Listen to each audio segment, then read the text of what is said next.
Literatura de la conquista. Esta literatura surge tras la conquista del Tahuantinsuyo en el año de 1532. Recordemos que los españoles llegaron al Perú en este año, llegaron a Cajamarca, donde Atahualpa fue capturado, ¿verdad? Muy bien, entonces justamente a partir de la llegada de estos españoles es de que todas las manifestaciones literarias que se han desarrollado en ese momento van a constituir parte de lo que se llama la literatura de la conquista. Esta literatura fue de baja calidad, pero sin embargo de un importante valor histórico, ya que a través de estas manifestaciones literarias hemos podido conocer aspectos de nuestro pasado incaico. ¿Qué características tuvo esta literatura? Bueno, fue una creación de gente no versada en literatura, eso quiere decir que no eran expertos en letras, justamente por eso es de baja calidad. La realidad en esta literatura va a superar a la ficción. O sea, verdaderamente lo que se retrató en estas obras literarias son realidades que se han dado en ese momento, en esa época.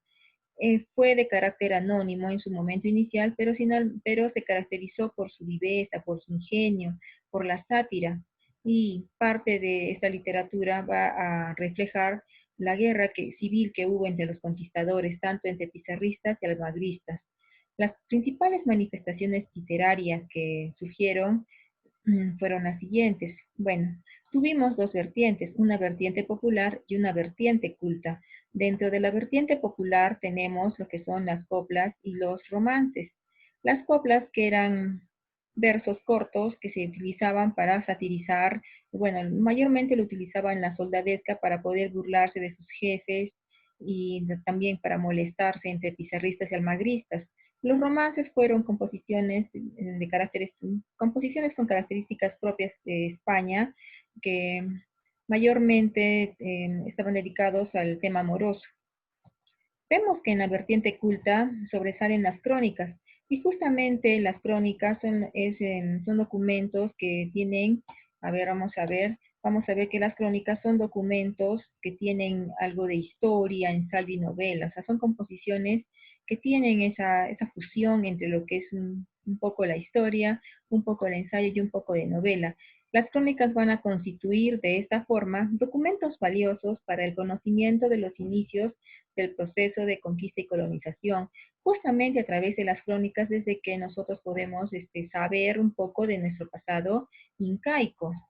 Ahora veamos justamente, bueno, gracias a las crónicas, a las características que tuvo, es que habíamos mencionado que la literatura de la conquista mayormente se caracterizó por su tremendo valor histórico.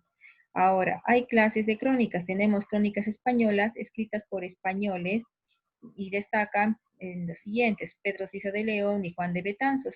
Tenemos crónicas indígenas escritas por indígenas, y sobre todo la que más destaca de estas crónicas es la que pertenece a Felipe Guamán Poma de Ayala. Finalmente tenemos crónicas mestizas, donde destaca el Inca Garcilaso de la Vega. Hablemos un poquito del Inca Garcilaso de la Vega. El Inca Garcilaso de la Vega es considerado como el primer mestizo biológico y espiritual del Perú.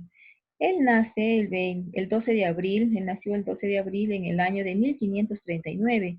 Sus padres fueron un capitán español de nombre Sebastián Garcilaso de la Vega, era pues un español de rancio linaje, de abolengo, era uno de los pocos, españoles que vinieron aquí al Perú, pero pertenecientes a una familia pudiente, con una educación buena, y su madre fue la princesa indígena Isabel Chinfuogyo. Vemos que el Inca Garcilaso de la Vega, pues por eso se le considera un mestizo, porque nació de una madre indígena y de un padre español. Pero sin embargo, su madre indígena también perteneció a un rancio linaje, ¿no? Perteneció pues justamente a las panacas reales de Huayna Cápac y del Inca Tupac Yupanqui. Él fue bautizado con el nombre Gómez Suárez de Figueroa. Vemos que Gómez Suárez de Figueroa, nuestro escritor el Inca Garcilaso, vivió su niñez y adolescencia en el Cusco. Él tuvo trato con el anciano Cusi Hualpa y otros parientes suyos maternos, los cuales le comenzaron a contar desde muy niño la inmensidad del imperio incaico, le comenzaron a contar pues historias propias del imperio, o sea, él los escuchaba con tal añoranza que se hizo una visión de lo que era pues el imperio incaico antes de la llegada de los españoles. Él recibió una esmerada educación desde muy pequeño. Él asistió a los mejores colegios justo junto con los hijos de los conquistadores. Vamos a ver que justamente no él tuvo contacto con las dos culturas, tanto la cultura occidental como la cultura incaica. Y estas tradiciones y leyendas que les contaran sus parientes maternos siempre han perdurado en él, en su memoria, lo cual le ha posibilitado después escribir su obra más famosa, Los Comentarios Reales. Vemos que, sin embargo, el padre no pudo formalizar con la madre cusqueña, ya que él tuvo que casarse con una señora Ana Martel allá en España, ¿no? Bueno, cuando falleció el padre, él dejó en su testamento que Gómez Suárez de Figueroa tenía que completar su educación en España. Es así que, siguiendo la voluntad del padre, viaja a España, pero sin embargo, cuando estuvo allá, se vivió junto con su tío paterno, y cuando él comenzó a pedir la corona, ¿no? Que se le diera la indemnización que le correspondía a su padre por los servicios prestados durante la conquista, la corona española le denegó esta petición suya. Él muy triste, ¿no? Abatido, o sea, viendo que cómo era maltratado también de alguna manera, ¿no? Él trató de explicar pues su origen escribiendo la genealogía de García Pérez de Vargas. Básicamente esta obra estaba dirigida a sus descendientes para establecer el parentesco que lo unía al propio Garcilaso, a su propio padre. Gómez Suárez de Figueroa, estando en España, tomó los nombres del padre, ¿no? Él mismo se autodenominó Inca Garcilaso de la Vega. Él después, posteriormente, él quiso regresar a Cusco, pero sin embargo, no le dieron esa oportunidad de regresar al Cusco, le negaron este permiso, y él todavía participó pues él participó a favor de España en la guerra, o sea, luchando contra los moros, que en ese entonces pues estaban invadiendo, no había una guerra con los moros en esa época. Entonces, pero luchó, ¿no? A favor de España, esperando encontrar de esa forma un amparo por parte de la corona. Pero sin embargo, también le fue esquiva. El desengañado cogió su pluma y comenzó a escribir, ¿no? Su versión particular de la historia de los incas y la conquista del Perú. El Inca Garcilaso de la Vega falleció en Córdoba el 23 de abril de 1616, fecha en la que murieron también dos grandes de la literatura, como son Miguel de Cervantes Saavedra y William Shakespeare. Las obras que destacan del Inca Garcilaso de la Vega son las siguientes. En 1589 hizo la traducción de los diálogos de amor de León Hebreo. En 1596 escribió Genealogía de García Pérez de Vargas, dirigida a sus descendientes para establecer el parentesco que lo unía al padre.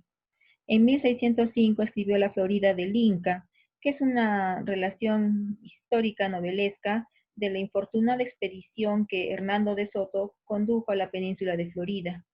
Se basa principalmente en el testimonio de Gonzalo Silvestre, miembro de esa expedición, para poder escribirla. En 1609 publica su primera parte de los comentarios reales, la cual está consagrada a la cultura y a la historia del pasado incaico. Posteriormente, en el año de 1617, publica una segunda parte dedicada ya a la conquista y a las guerras civiles. Entonces, como la primera parte, mira, acá tenemos los comentarios reales, vemos que está dividida en dos partes, como te he mencionado. Esta primera parte, publicada en 1609, tiene 9 libros. Los temas que trata son los de la civilización incaica, el origen, el gobierno, las leyes, las costumbres, sus idolatrías, todo ello.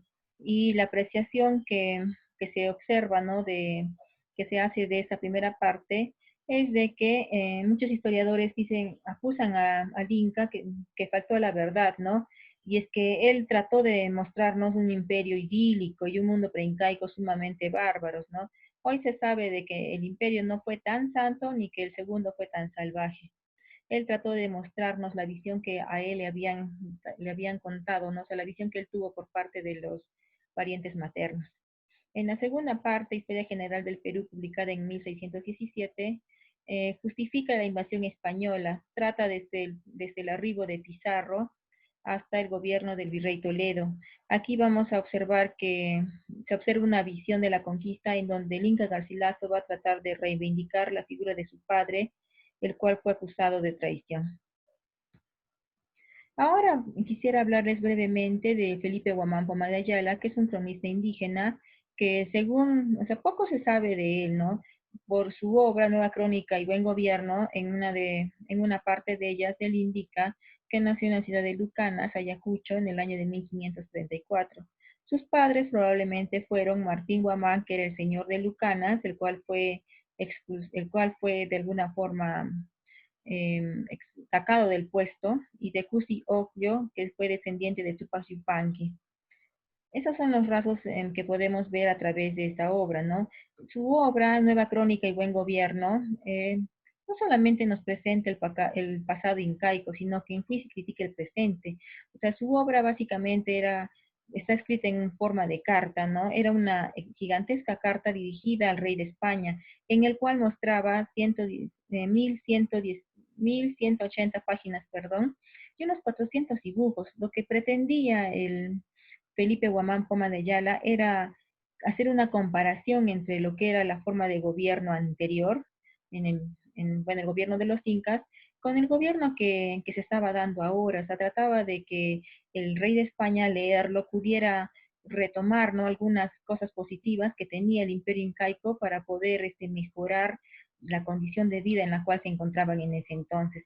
O sea, su idea al escribir esta nueva crónica era tratar de aliviar el sufrimiento que vivían su gente en ese entonces, ¿no?